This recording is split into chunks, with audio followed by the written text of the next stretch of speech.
Liebe Kolleginnen und Kollegen, darf ich bitten, hier vorne frei zu machen?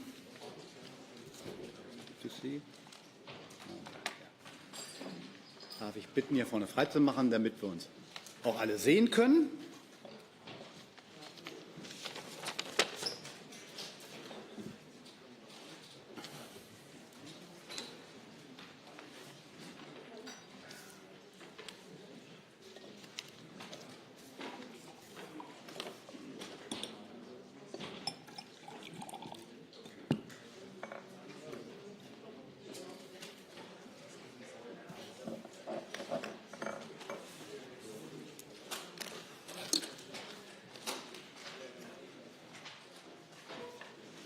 Ich will Sie alle ganz herzlich heute in der Bundespressekonferenz begrüßen zu einer Stellungnahme zur aktuellen Lage im Iran. Ich begrüße dazu Reza Pahlavi und ich begrüße Herrn Vossheit, der ihn als Sprecher begleitet. Lassen Sie mich als kurze Vorbemerkung sagen, dass uns als Bundespressekonferenz sehr bewusst ist, dass diese Einladung an Herrn Pahlavi zu vielfachen Debatten und Diskussionen geführt hat. Wir haben Herrn Pahlavi in den letzten Monaten als gewichtige Stimme innerhalb der iranischen Opposition wahrgenommen. Und in diesem Sinne haben wir ihn heute auch in die Bundespressekonferenz eingeladen. Die Bundespressekonferenz steht als regierungs- und parteiunabhängige Organisation von Journalistinnen und Journalisten für den konstruktiven und sachlichen Dialog mit verschiedenen Positionen. Wir verstehen uns als gelebte Demokratie und Pressefreiheit und finden gerade deshalb, dass auch die Bundespressekonferenz heute dafür ein geeigneter Ort ist, diesen Austausch vorzunehmen. Das heißt selbstverständlich nicht, dass wir uns mit den Positionen unserer Gäste dann auch gemein machen. Dazu vielen Dank. Wir kommen jetzt zu einem Eingangsstatement von Herrn Pahlavi, dann kommen wir zu den Fragen. Wir haben bis 11 Uhr Zeit. Herr Pahlavi. Thank you very much. Members of the press, ladies and gentlemen, good morning. Today I am here before you to speak of the war that has gone unnoticed by too many. A war against the Iranian people by an occupying regime. It is a war that has been going on for 47 years. A war in which the regime just slaughtered 40,000 civilians. And a war in which there is no ceasefire. After years of repression, in January, millions of Iranians rose up. Tens of thousands died. But they did not die for a nuclear deal. They did not die for reform and more of the same. They died for freedom and to reclaim their country. The international media speak of the latest twists and turns of so-called diplomacy, ceasefires, negotiations, deals, but ignores the facts on the ground. A generational revolt, the most profound uprising in Iran since 1979, uniting all Iranians across each of our 31 provinces and in more than 450 cities, and yes, even elements within the state apparatus itself. When legitimacy dies, power begins to crumble. As Chancellor Merz declared, if a regime can only hold onto power through sheer violence and terror against its own population, its days are numbered. The question is not whether change will come.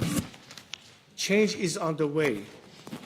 The real question is how many Iranians will lose their lives while the community of Western democracies continue to merely watch. As we speak, atrocities are still unfolding that the world cannot see because the regime has blocked internet access while silencing the witnesses. Its operatives hunted wounded protesters in hospitals and executed them in cold blood.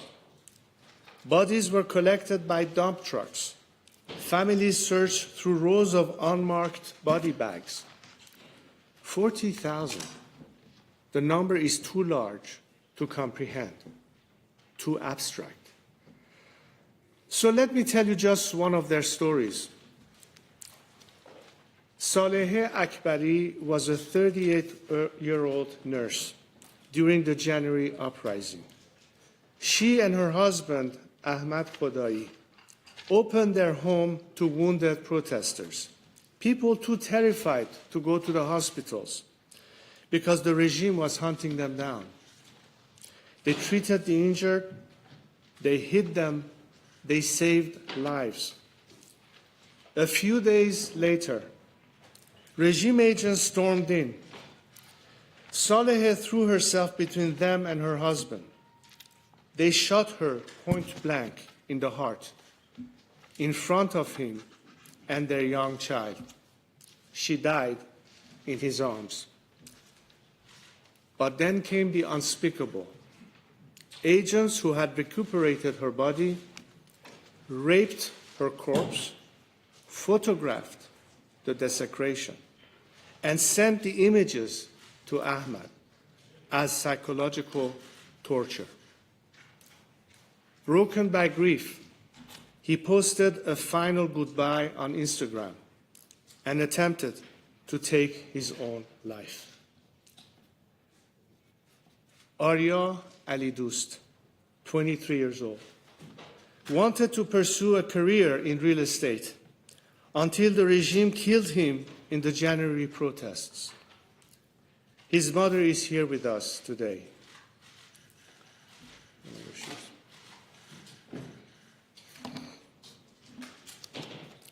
Sam Afshari, almost 17, was a champion swimmer.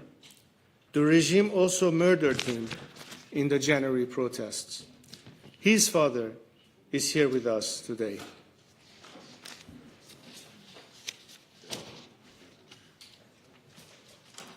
Mr. Afshari and Mrs. Ali Dost will be here with me after I take your questions, and I hope you will speak with them too.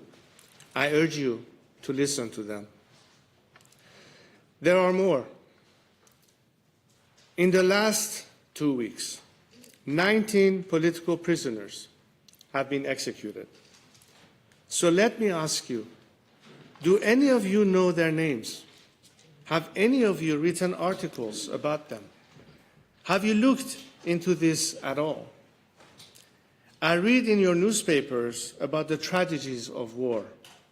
But what of the regime's crimes against my compatriots? It is committing crimes against humanity as we speak. Will the free world do something or watch the slaughter in silence? There are people waiting for the answer. Their lives are literally on the line. As we speak, 20 political prisoners have been sentenced to death and are awaiting execution. Do you know about them? Will you conduct investigation into their shame trials?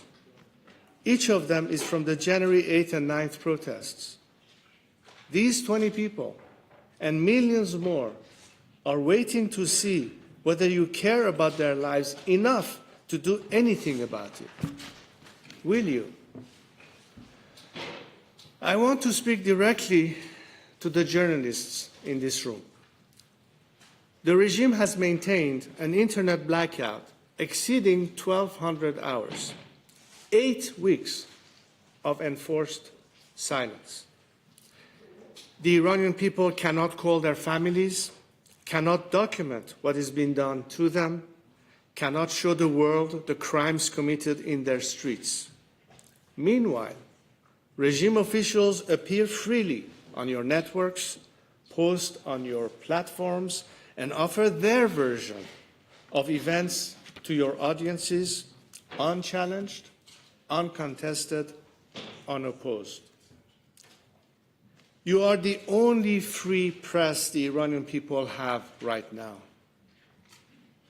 What you choose to cover and how you choose to cover it will determine whether the world sees this revolution clearly or through the fog the regime is deliberately generating.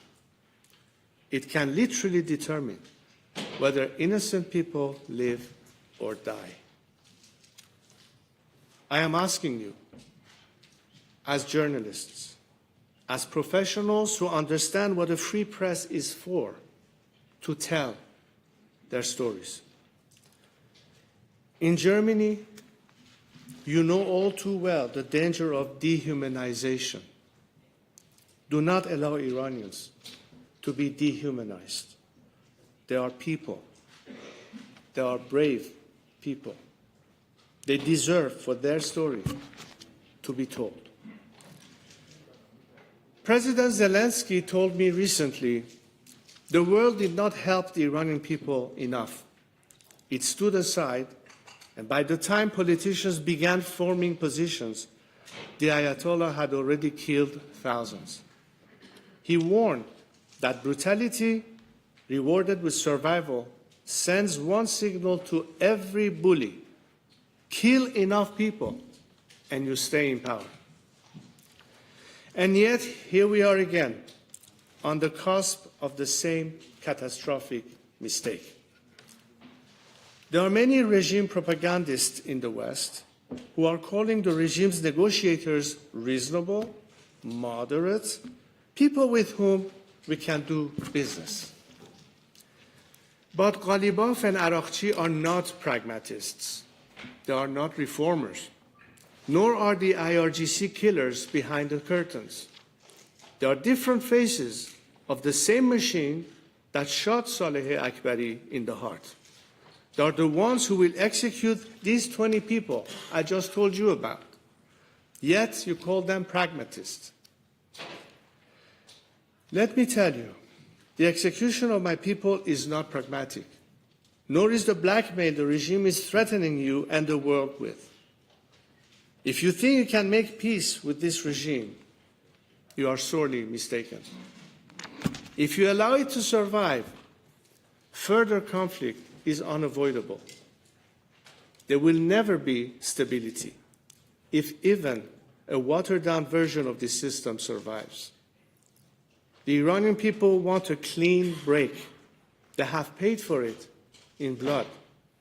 They will not exchange their freedom for a convenient fantasy that the monsters with blood on their hands have somehow become the diplomats who will deliver peace.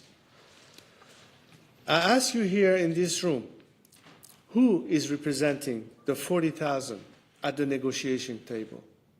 Who speaks for Saleh? Ladies and gentlemen of the press, that is not a rhetorical question. It is your professional responsibility, your moral obligation, and I hope your personal assignment. When spokespeople brief you on progress and breakthroughs and pragmatic solutions, ask whose freedom was negotiated away to get here. The 40,000 cannot hold a press conference. Saleh cannot correct the record, but you can. Europe has not. It claims to stand for human rights, democracy, justice. Yet its politicians ignore the crimes against my people and instead criticize the humanitarian intervention that millions of Iranians pleaded for, the intervention that eliminated the dictator and weakened the regime's apparatus of repression.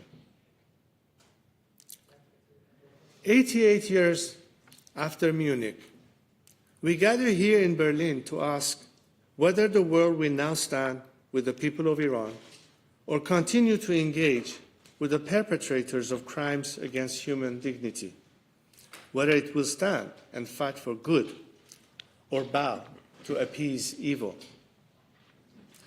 In German law, human dignity is sacrosanct, the absolute foundation of all other rights. This regime has made its destruction a governing principle, and it has brought that principle to German soil. German courts have linked Iranian state agencies to firebombing and shooting attacks on synagogues in Bochum and Essen. Intelligence services have documented Iranian cyber attacks on the German government, dissidents, and defense industries. And this is not new. The regime brags about the murders it has committed on your soil, like that of Iranian Kurdish dissidents or a beloved artist, Fereydun Farrokhzad. They have no shame. In fact, they boast This is what they do. They have always done it, and they are doing it still on European soil, in European cities, against Europeans. The threats to Germany and Europe continues to this day. It threatens you with the terrorists it sends to your shores. It threatens you with the suicide drones it sends Putin in the war against Ukraine. It threatens you with its new long-range missiles that can hit the heart of continental Europe. As long as this regime is in place, you will continue to face these threats, and they will only get worse. No deal will solve this. No negotiations will solve this. It is in their DNA. For 47 years, you have tried to change this regime's behavior, and for that should be obvious by now. You have failed. So today, you have two choices. You can submit and continue to live under constant blackmail, or you can chart a new course. It is time for you to act and solve this problem for good, for your own sake. The Iranian diaspora has delivered its verdict. On February 14th, more than 250,000 Iranians gathered in Munich. They were not alone. They were joined by Germans who value freedom and dignity. Across Hamburg, Stuttgart, and Berlin, they marched under one flag with one demand: a free, secular, democratic Iran. Europe should listen to them and not negotiate with the terrorists who drove them into exile. The choice before Europe is not between war and peace. It is between a dying regime that endangers us all and a free Iran that can become a partner for stability.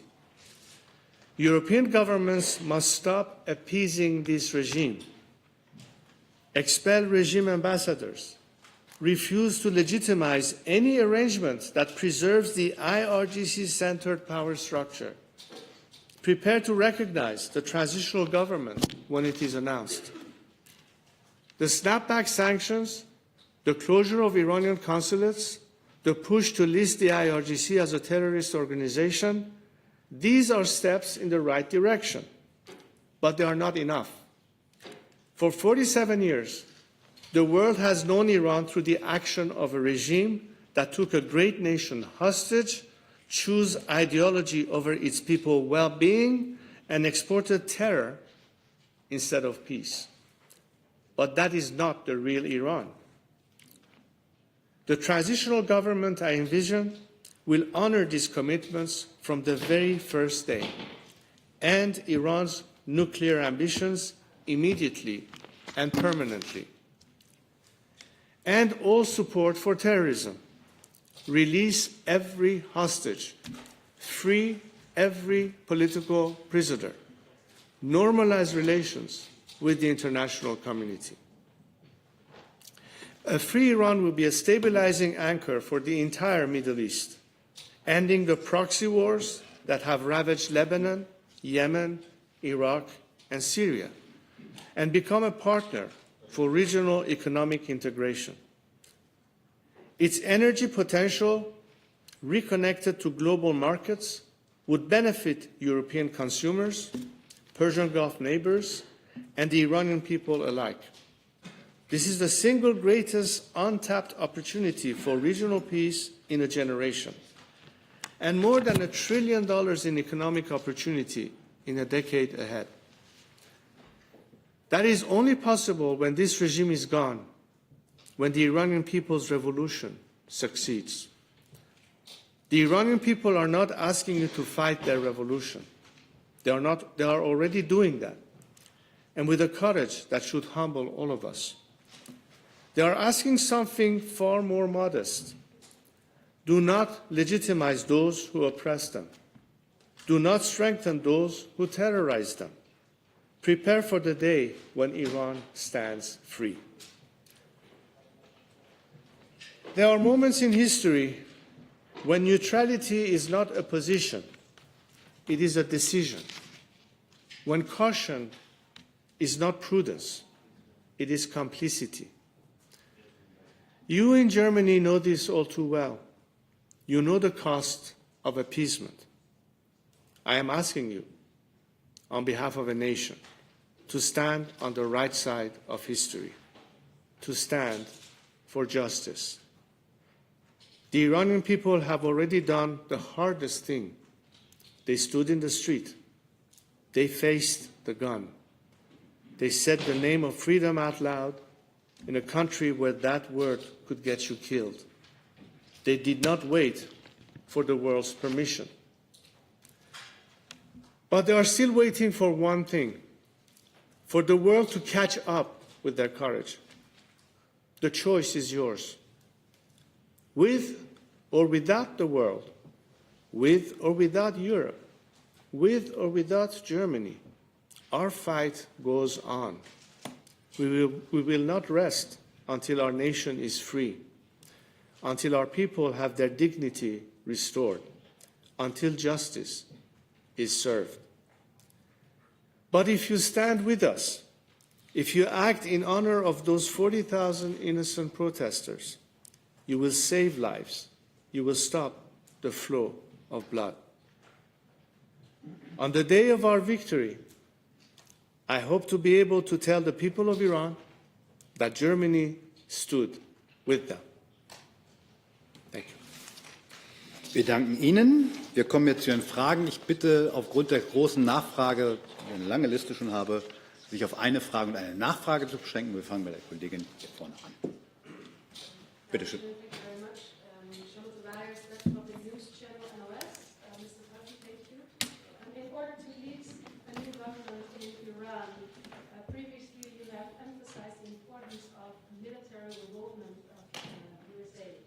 Now that the US military is involved, at the moment the regime change doesn't seem to be happening. How have your plans changed? What is your new plan now? The strategy is ultimately for people to be able to reclaim the streets. Obviously, when you are faced with such level of brutality, you have to strategically retreat until the time comes for them to safely return to the streets again.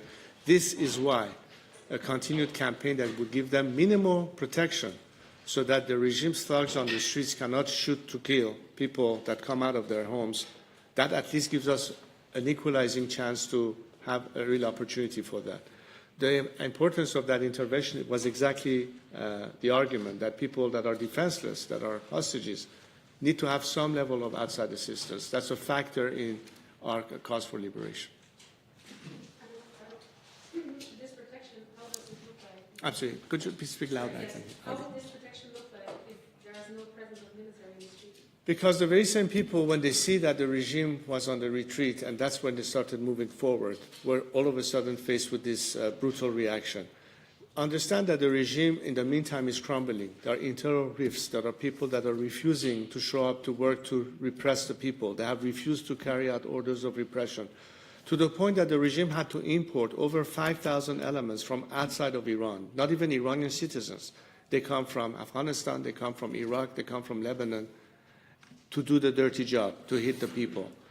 At some point, the regime is going to run out of resources. They're going to run out of the ability to pay their mercenaries. This is an opportunity for the people again.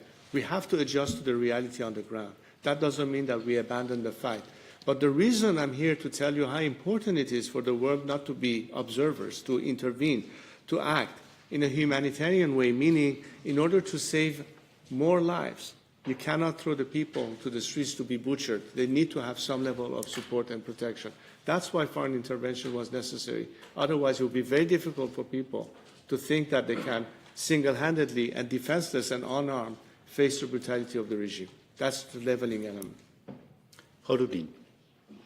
Eine iranische Post. Ich würde die Frage auf Deutsch stellen. Das ist völlig okay.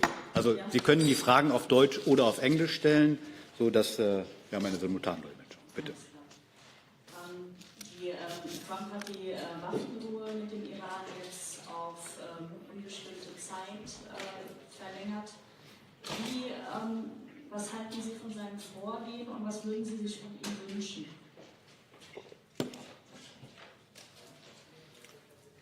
as I said in my speech, thinking that the regime has the ability to actually commit to a lasting peace is a little bit too much of a fantasy. And the reason I'm saying that is because if you see the pattern of behavior that the regime has displayed all these years, concealing their true intentions, hiding their nuclear program, being totally non-transparent in their true intentions, the actual rhetoric that they use within Iran, the belligerence that they talk about, their entire behavior is not indicative that they're prepared to change in any form or shape their behavior. But why is that? Because they can't. If they cease to do what they do, they're no longer the regime they claim to be. They're no longer a regime that is trying to export an ideology at the cost and expense of its own citizenry, and they've done that for just 47 years. As I said again, the whole narrative of ceasefire negotiation is still based on thinking that somehow the behavior is not going to change and you're going to deal with people who all of a sudden have become pragmatists. I don't see that happening. I'm not saying that diplomacy should not be given a chance, but I think diplomacy has been given enough chance, and every time it has had setbacks. This is time to readjust your foreign policies, to think that this regime is a solution at the end. The solution is the liberation of a nation that is asking you to take their side for once. For 47 years, the people of Iran have not been part of the equation. For 47 years, they've been ignored. They are not even part of these negotiations. And I'm here to speak on behalf of millions of Iranians who are voiceless to tell you, rather than investing on this regime, invest on them. Let them be the agents of change. Let them be the people who will bring you peace and stability, unlike a regime that has no intention other than survive at any cost, albeit killing thousands of innocent Iranians just to survive. This needs to be part of the consideration. And I don't think that I can judge the behavior headline to headline. I've learned one thing in the past few weeks. Whatever we hear coming out of Washington, let's judge on the results as opposed to the words that are being said here and there on social media. Sie haben zugleich vorhin auch eine Art Minimum Protection für die Menschen gefordert. Und wenn aus den USA eine Rhetorik kommt wie Zivilisation auslöschen, hilft das der Opposition im Land?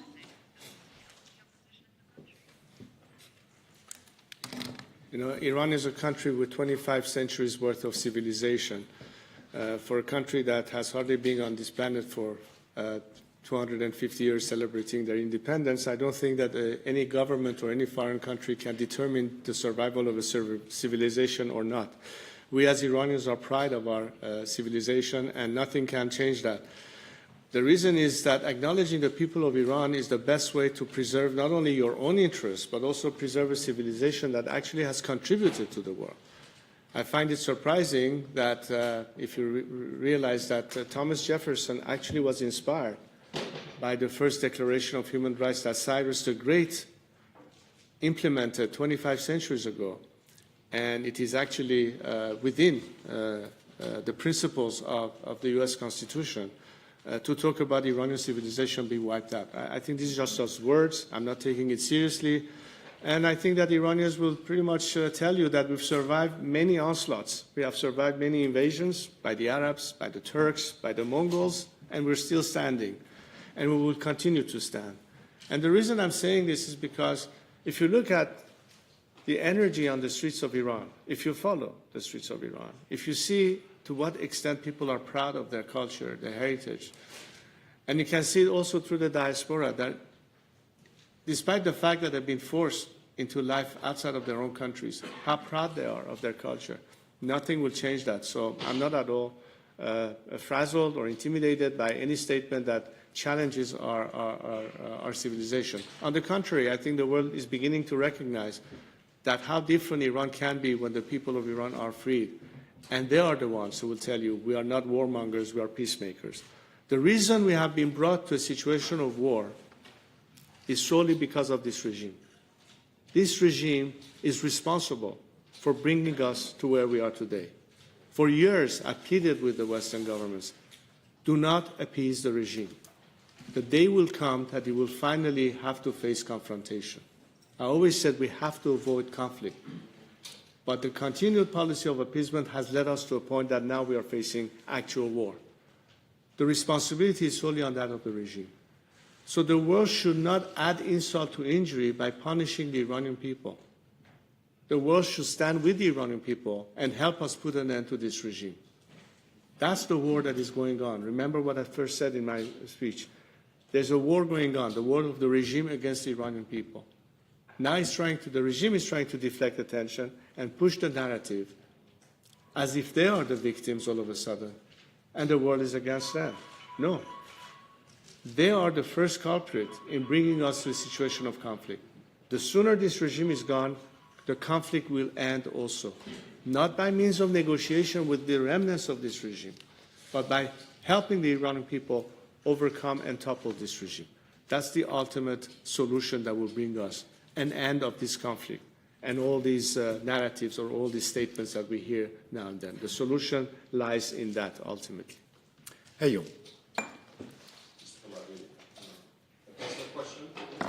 I'm sorry, I have a hard time identifying where the sound is coming from. Can you also raise your hand so I'm looking in the right direction? Right there, over there. Oh, okay. In the middle. Now I see. I have a personal question, since we can see outside that you're here with the help of the lobby group Europe-Israel Press Association.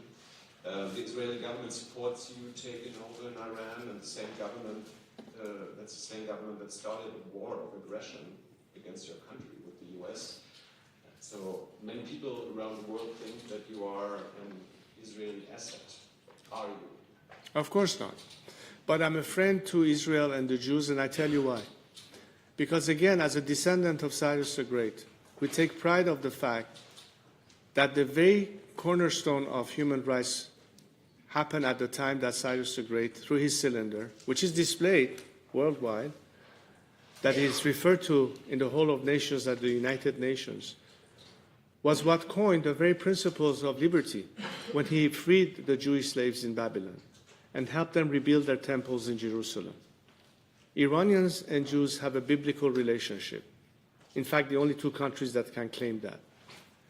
In modern history, Iran wasn't the only country in the Middle East that harbored Jews that were escaping Hitler and his regime and were given refuge in Iran. That's part of our history. That's part of our tradition of harboring persecuted people. Jews in Iran were free to practice their faith before the revolution. I'm fighting for their rights to be restored, and that of any other religion in Iran, because one of the cornerstones of human rights should be protecting people in their freedom of religion. That's what I stand for. And I don't need to be an agent of anyone to do that, but I'm an agent of my people. I'm the agent of the Iranian people. I'm standing here because tens of millions of them asked me to be their voice, to talk to people like you today and explain their vision of the future.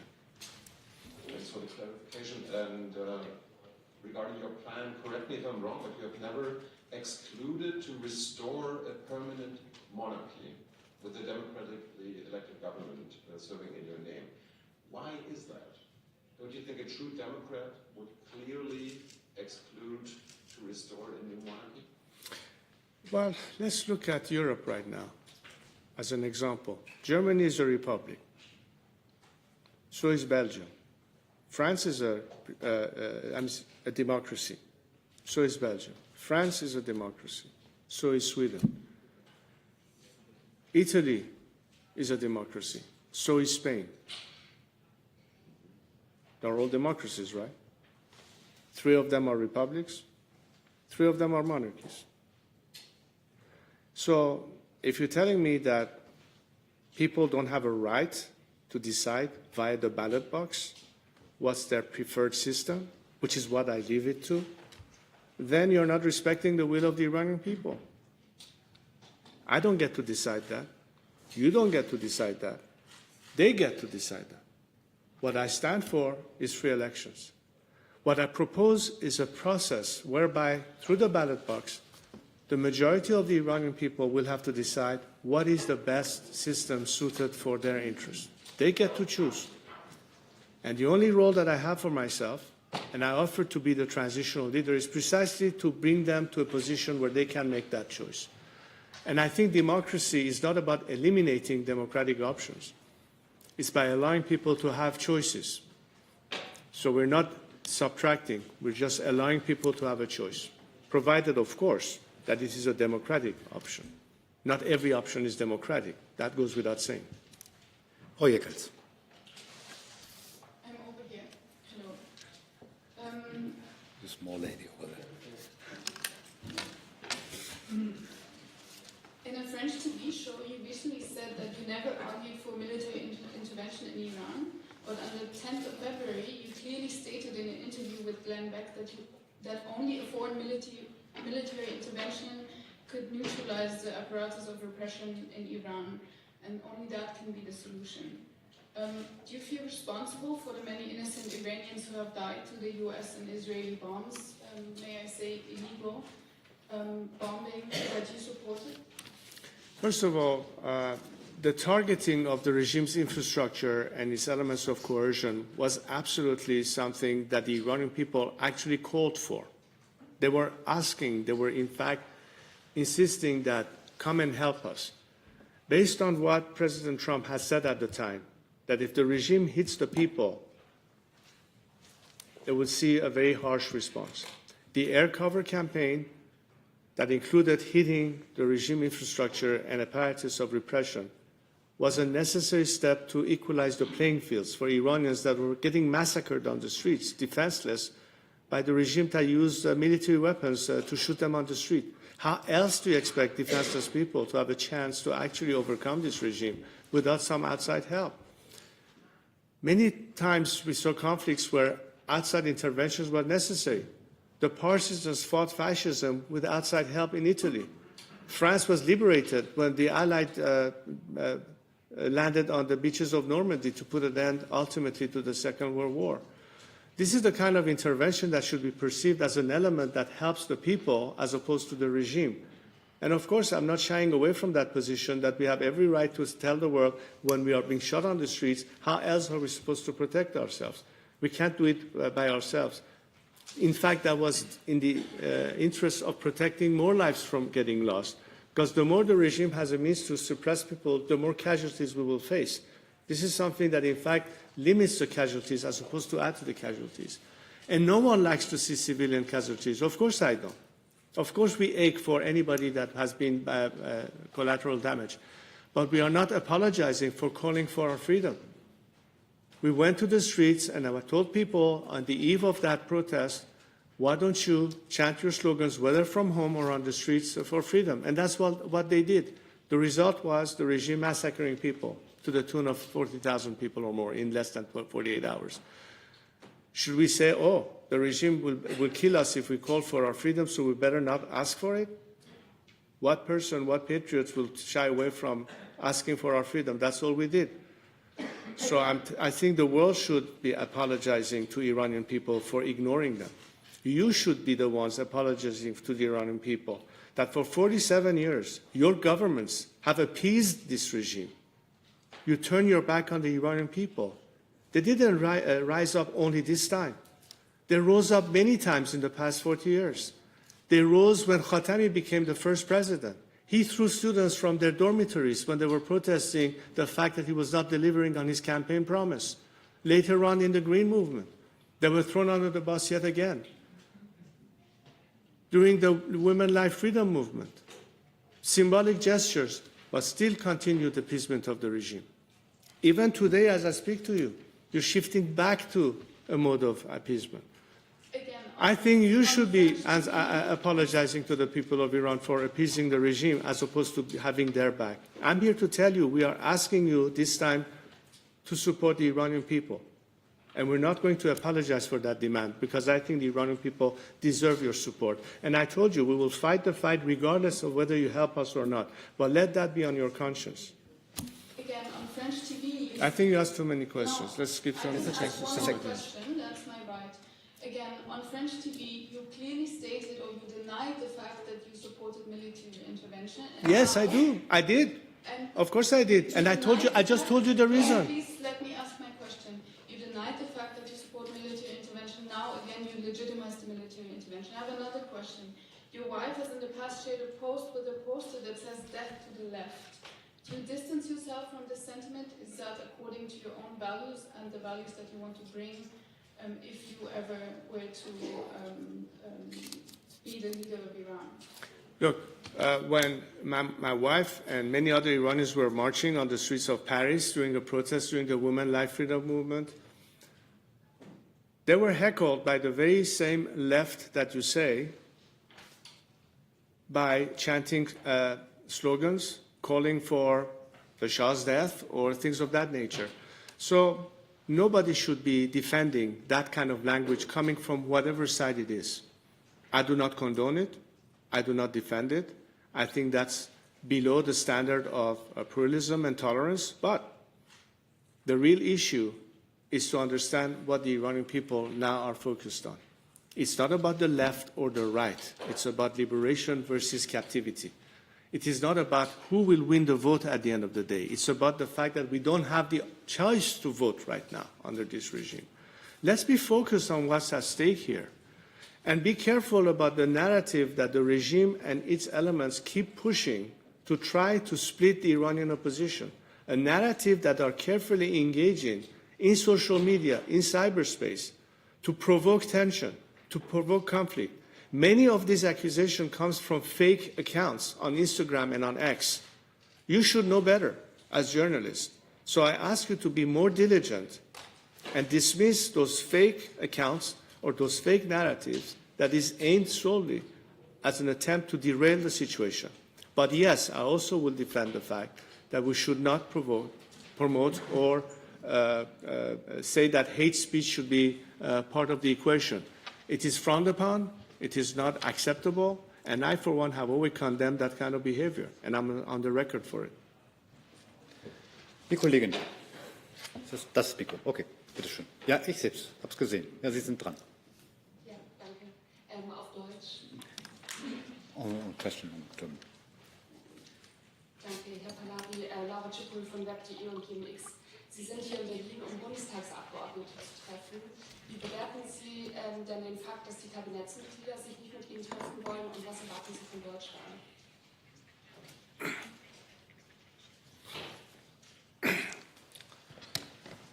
I think it is a shame that, again, government authorities who are under duress because they have to consider the blackmail that the regime forces on them by taking hostages or by other concerns are not open to have a dialogue with people who are here to represent the voice of the voiceless. I'm not here to campaign for myself. I'm here to tell them, hear out the Iranian people. Understand what is going on the streets of Iran. Understand what is their ask from your respective governments, governments that supposedly stand for freedom, who stand for human rights, who stand for equality. But when it comes to an opportunity to implement it, you choose to continue negotiating with a regime that has demonstrated its complete violation of all of these aspects.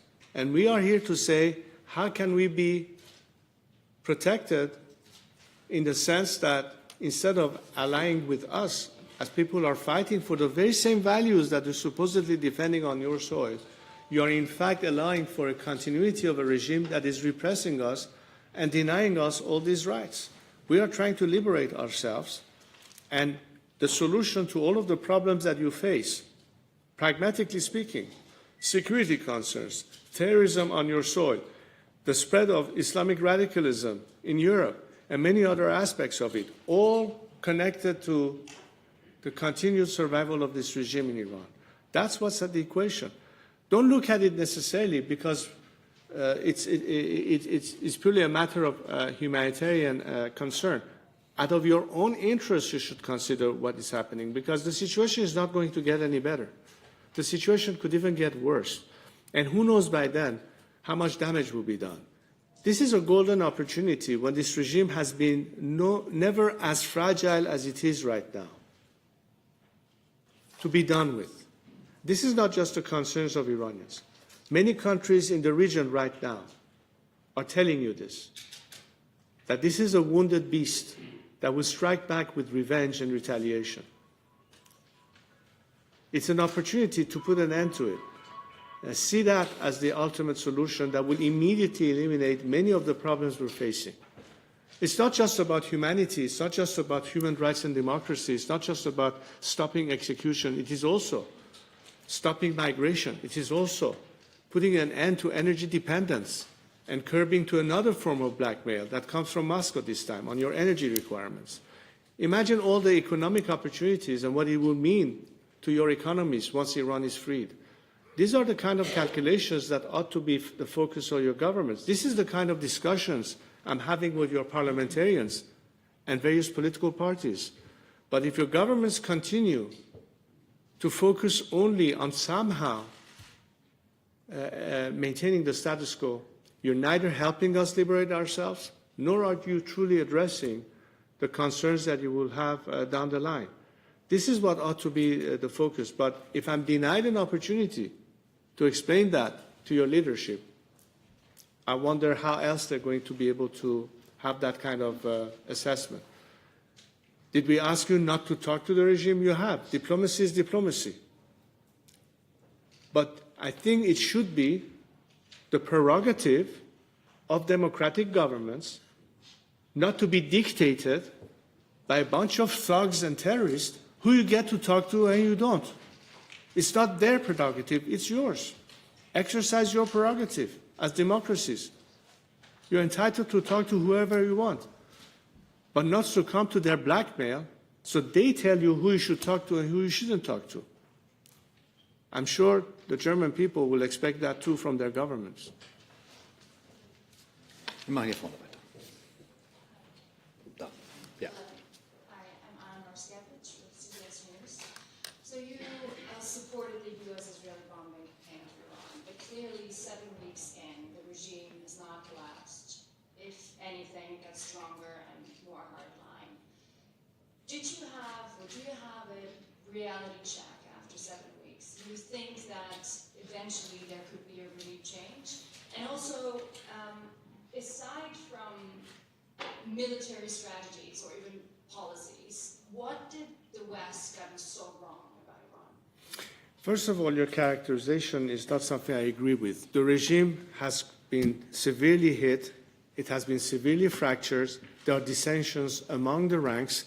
There are defections that have begun weeks ago, even months ago, elements both within the military and security forces as well as the civil bureaucracy.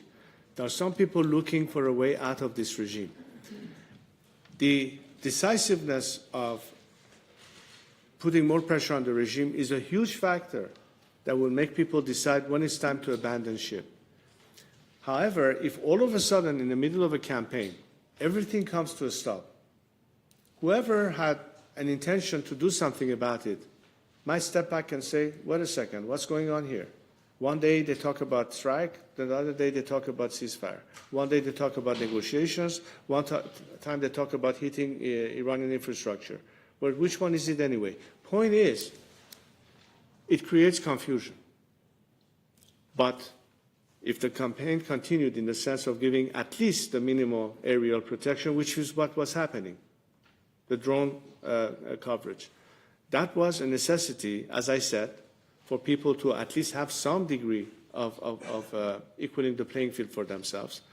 But to see it through, and ultimately, when it comes to who are the boots on the ground, because that's one of the expressions that you often hear, well, it is the people of Iran who are the boots on the ground. We're not expecting foreign military to land on Iranian soil. We have to do that part ourselves. So Europe says, you know, we don't want to be involved in conflict. We don't want to be sending troops and all that. Fine. But there's a lot of things that Europe can do that it hasn't. Nothing has been done to help us with internet connectivity. Nothing has been done by putting more pressure on the regime to stop executions. Nothing has been done to force them to release political prisoners. Yes, there have been some steps taken, like putting the IRGC finally on the list of terrorist organizations. As I said in my speech, that was a good step, but it's not enough. Expelling their ambassadors, shutting down their chancelleries, expelling elements that are directly tied with the regime's operations here to threaten citizens of this country, or be involved in terrorist act, or money laundering. There's so many other aspects that the world can do to at least indicate that they're not going to reward the regime on its behavior, and also be supportive of the Iranian people in different ways. Not everything comes through military conflict. A lot of it comes with actually strengthening and helping civil society in Iran. We need a lot of help in the process because this is a two-phase issue. We're not just talking about a campaign of putting an end to the regime. A lot has to do with the transition part. And that's an element that is part of the discussions I would like to be able to have with governments to explain to them what will happen once the regime collapses. Because I've been asked this question many times by journalists, by diplomats, by people in government. What's next? What's going to happen? Are we going to have another scenario like what happened in Iraq or Afghanistan? And I explained to them, first of all, Iran is very different than Iraq or Afghanistan. And also because, contrary to what happened then, the void can be filled. And the explanation of how we intend to fill them, and all the components. And all these elements I was telling you about that are looking for an opportunity to effect are part of maintaining the stability of the transition post-regime collapse. So when you are not clear in your intentions, when there's all of a sudden a stoppage of the momentum, that creates an element of confusion and unclarity. Not because the campaign was wrong, but because it is not carried out all the way it should finally put the final nail in the coffin. The regime has not been more strong. Yes, they are vengeful. Yes, they are building up their narrative. But I think that's not a sign of strength. That's actually a sign of weakness. As I said, they are importing foreign elements to do the dirty job on the streets because they cannot rely on their own elements to do the dirty job for them anymore. This, to us, is a sign of the regime crumbling. It's a sign of people defecting, which is good for our cause and bad for the regime. I just hope that, as journalists, you monitor that. I just hope that you understand the reality on the grounds in Iran. Not the narrative the regime is trying to push through its propaganda machine, and currently they have exclusive opportunities to do that because Iranians don't get to tell their stories. You can't hear from them because you're being cut off. So what can be done so you can actually hear what the people of Iran have to say about this? That's really part of the missing element here, and we're trying to do our best to communicate these messages to the world, to the international media, but I hope you do a little bit more on your part to be more inquisitive and be more aware of what's really happening on the streets of Iran, and not just to take whatever the regime pushes at you in their version and the narrative and take that as the reality on the grounds, because it's far from the truth, what the regime is trying to push through its propaganda machine. One more question? Yes. The civilian toll of the war, which you just called collateral damage, is so huge. Do you think personally that you've lost your opportunity to ever play a role in Iranian politics after supporting this campaign? I don't know what you mean by huge. If you're referring to the regime statistics, I never trust the regime statistics from the get-go. It's certainly not what you said. Have there been casualties? Yes, there have been casualties. But most of the casualties are the regime elements themselves. Most of them are either IRGC elements or Basij elements or anything associated with the regime. In fact, the minute what happened on January 8th and 9th happened, I called for people to stay at home, to protect themselves, first and foremost, to put their personal safety as a priority. And we've done that, knowing that we have to see what pans out. When will be the next opportunity to continue the fight? And you know what? Why don't you ask the Iranian people what they think of me? Why don't you ask them what there is expectation of me? Why don't you ask them why they continue to support me? Why don't you ask them when they come by the hundreds of thousands in demonstrations from Sydney, Australia to Vancouver, Canada, to Munich and Berlin? That means no, inside Iran. Inside Iran, tens of millions of Iranians chanted my name, and they still do. That tells you that they have faith and confidence in me, who for 47 years has been fighting for one thing and one thing only: their chance to liberate themselves and determine their own future. Today's Gen Z in Iran are my biggest supporters. You don't hear it because you're disconnected from them. So please, go and do your own diligence. Don't push this narrative. Don't push this propaganda the regime wants to propagate. Ask them. You'll get your answer. But you're not doing that part.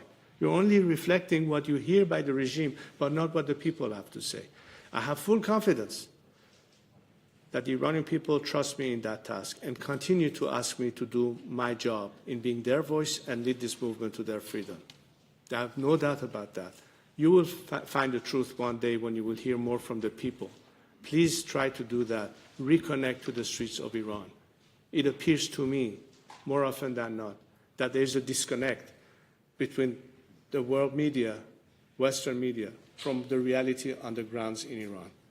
That is stupefying for me. I saw that to some extent in Stockholm, and I see another occasion. It looks like you guys are on another planet. You are not hearing what the people on the streets are saying.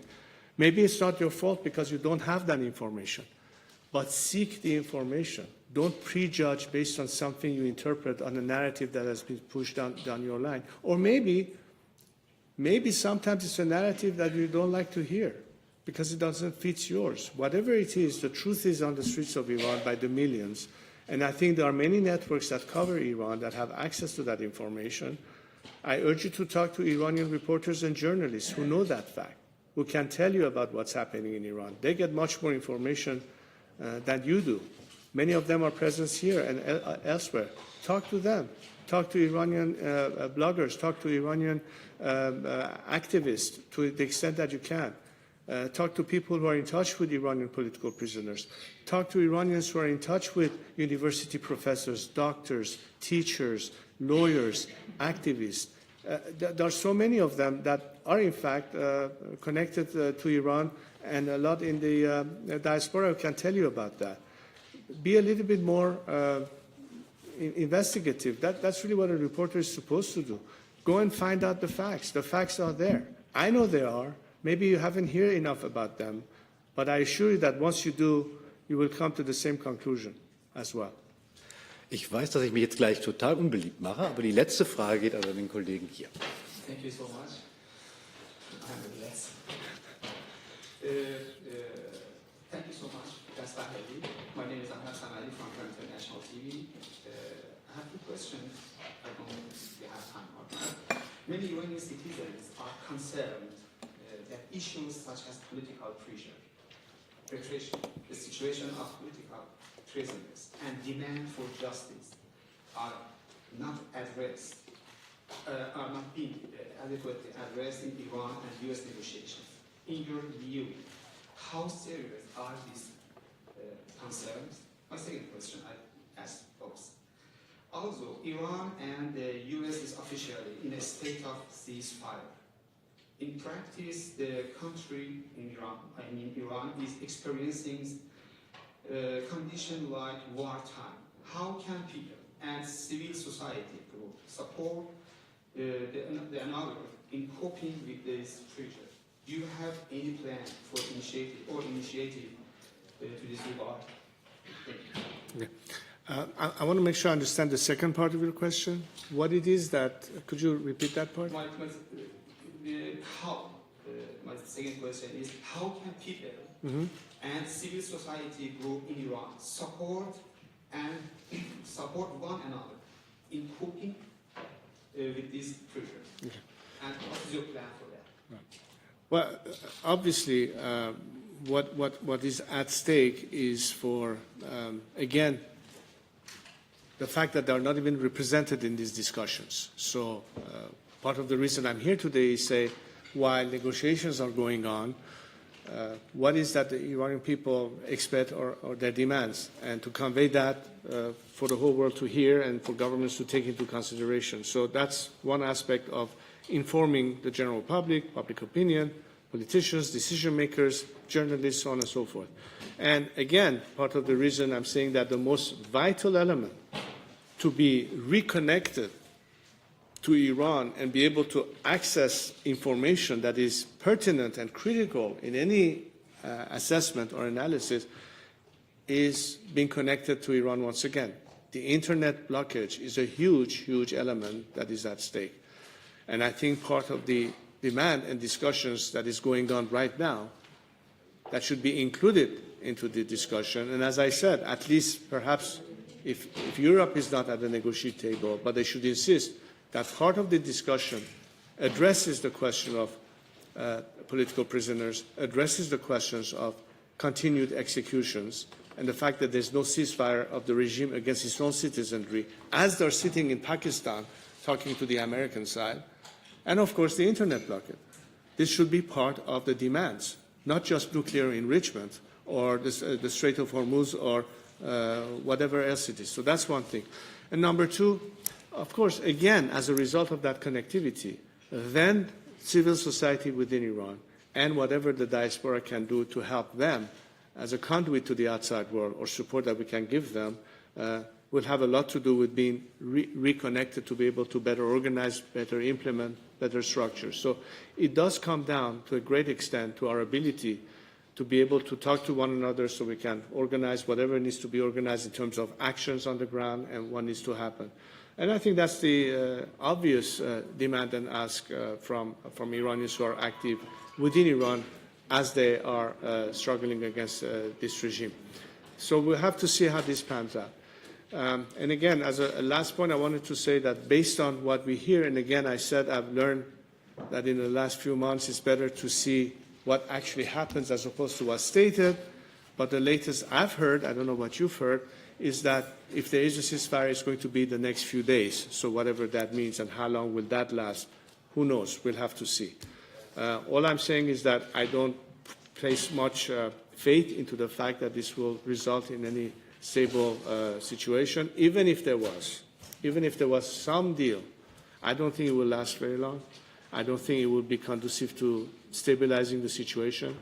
I think the regime, as always, will regroup and regain some momentum to continue its proxy support and what have you, and we'll see a little bit more of the same.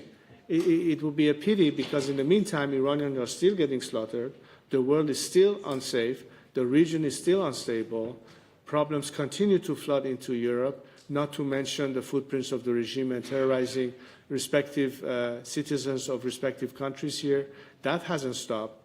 And again, I say the ultimate solution is when we have a chance to be done with this regime once and for all, this is a golden opportunity not to miss. It would be a pity if we don't see an end of this regime now that it's so fragile and ready to crumble. They're begging for survival yet again. Don't throw them a rope this time around. This time say enough is enough. You've been given too many chances. You've never come clean. Forget about this. You've come to a point that you've slaughtered innocent citizens by the thousands. And again, I remind you what Chancellor Merkel said. A regime that does this is no longer legitimate. If legitimacy is gone, the people of Iran will not stop short of anything other than a clean break from this regime. And that's what counts at the end of the day. It's not what Donald Trump thinks. It's not what Bibi Netanyahu thinks. It's not what Chancellor Merkel or anybody else thinks. What's important is what the Iranian people, 93 million of them, think. That's what counts at the end of the day. That's what I'm here standing for, what they ultimately think of it and what they need to decide for themselves. I'm here to help them, and the reason I'm here talking to you is because we expect Western democracies to be our first bastion for help. We're not looking to Moscow. We're not looking to Beijing. We're looking to Berlin. We're looking to Stockholm. We're looking to Paris or to Rome for obvious reasons.